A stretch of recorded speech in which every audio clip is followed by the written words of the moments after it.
Hi, I'm Steph from Flooring Superstores. Today I wanted to introduce ideas when you come in to do some carpet shopping. So when shopping for a carpet, it's really important if you can come into the store with an idea of your room sizes.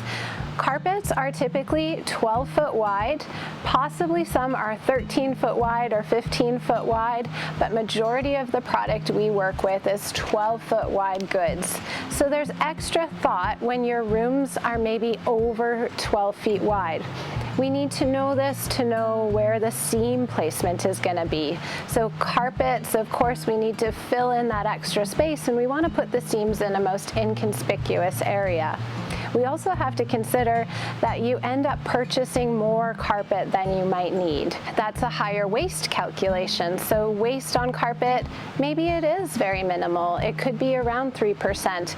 It could be high. It could be closer to 40%. That's all really important when we're able to give you some budget ideas. A good example of a waste idea for carpet is a room, say that's 7 feet by 10 feet. You end up purchasing carpet that is, say, 7 feet by 12 feet wide.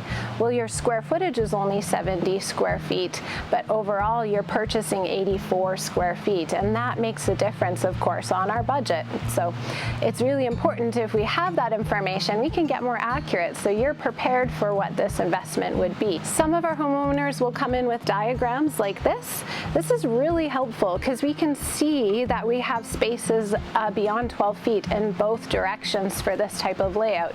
So really considering how are we going to make this work to the best for the homeowner, for the use of the material being most effective on the use of the carpet. I hope that's helpful for considering being prepared to come in and shop for carpet.